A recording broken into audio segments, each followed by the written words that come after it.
Welcome, Middle School Math Made Easy, Simple Visual Math. We are continuing with finding the area, and this time we are finding the area of a triangle using the formula. So if you have seen my previous videos, I have explained that as the formulas get more complicated, we want to make sure we have the skill of being able to substitute values into any formula and be able to find what they're asking us, or substitute values and be able to solve the equation if there is one and work backwards. So if you like how this is laid out with different math topics, I have made worksheets with visuals and step-by-step guides, and you can click on the links below on Amazon, Teachers Pay Teachers, follow me on Pinterest. Make sure you hit the subscribe button and notification bell. Let's continue with this example. So here, this is asking you to find the area of a triangle, because you can see there's a triangle there. And they're giving you a lot of numbers there, and sometimes students get confused and they just multiply the numbers or divide, or they're not sure what to do. Now, in New York City, for the state test, they sometimes give you some formulas, and if they give you the formula, you have to know how to be able to use it to help you answer this question. So here, what I'm going to do is take you step by step through this problem and explain what to do and what not to do. What I see sometimes students do, which is wrong, incorrect. So we're going to start with the formula.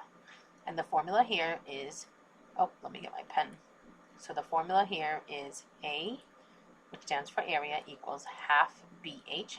B stands for the base. H stands for height, and a half is just a half.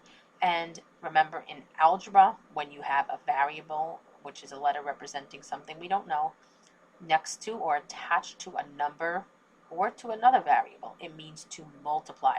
So BH, half BH, means a half times the base times the height. As you can see here, I wrote it out for you in case you don't remember, and you have to get used to that. Now, another way you may see this formula, which is the same thing, it's equivalent, but you're doing it a little differently because you might be doing it in a different order, is BH, base times height, divided by 2. So you're going to end up with the same thing, the same answer at the end. I'm going to use this formula, but if you want to use this one, you will get the same answer and you can use the same skills. So here, this is telling you to do base times height and then divide by 2. And here, base times height and multiply a half times the base and then times the height. It is the same thing because multiplying by a half is the same as dividing by 2. So let's jump right in. What we're going to do here is we're going to look at each part of this formula. The formula is like a recipe telling us what to do. And we are going to substitute if we know what the variable is equal to. If it's given to us here in this information here, then we're going to substitute and not have the variable anymore. If it's something that we don't know, we're going to leave the letter, the variable, there. So A is the area of the triangle. Find the area. So we're looking for the area, so wherever we see the area, we're just going to write A. And at the end, we should know what A is equal to. But right now, we don't know, so we leave A. Now, a half, we just bring down the half. We know a half is just a half, so we just bring it down. And B, do we know the base? Well, we look, and we see there's 3 numbers here. We see a 14, we see a 10, and we see 8. 8 is the base. Now, I wrote a base equals 8, so we know the base is 8. But let's say you did not know where the base is and which one is the base. So the way you know where the base is you look for the height. Height is always, think of yourself standing straight and tall. So think of this yellow line as the height because it's standing straight and tall. And wherever the height, whatever side the height meets, that is the base. So I'm going to show you, you can see here with the yellow, if I go down with the height, it meets this side right here. So this is the base. It doesn't matter if I turn the triangle and rotate it over, at wherever the height is, and usually you're going to see a 90-degree angle given to you, so you know that's the height, and whatever side it meets, that is the base. Think of it as an L. So if I draw this down and I go like this, here is my L. So this is my height, and the bottom of the L is my base. So now what we're going to do is we're going to take, whoops, I want to erase this so that you can see this clearly. So we're going to take the base, and since we know B, the base, is 8, we're not going to leave B there. We're going to substitute 8 here. And then h, the height, well, the height is given to us. Again, usually you're looking for straight down. Height makes a 90-degree angle. Sometimes it's going to be lying on its side, but if it shows the 90-degree angle, it is the height. And here the height is 10. And sometimes the height is going to be on this one of the sides of the triangle, and in this case, it's inside the triangle. Okay, why do we not use the 14? Because sometimes I see students put the 14 here instead of the 8 or instead of the 10. It says here, ignore the 14, it is not the base or height.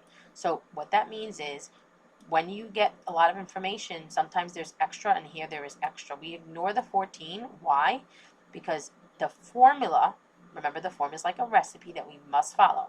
The formula says use the base, use the height, and half times base times height. It does not tell us to use the 14, which is not the base and not the height. So we must follow the formula, and we only use the information the formula is asking us, and we're following what the formula is telling us to do. So please be careful. Whatever formula you're using, in this example we're finding the area of a triangle, but whatever formula you're using for any other problem, if they ask you the volume or surface area, you make sure you're following the formula and only use that information when you're finding your answer. So now we're just going to break it up, and I'm going to do the half times 8 first. Multiplication, you can multiply in any order, so here order really doesn't matter, but I'm going to do it in this order. A half of 8, I know that half of 8 is 4, so it's an easier problem with easier numbers. And then I just bring down the 10 because I still didn't multiply by 10, and 4 times 10 is 40. And remember, with area, it is square feet. So I might see the word square and then feet written, or I can see this little 2 here, which means square feet. An exponent of 2 we read as square. So 40 square feet.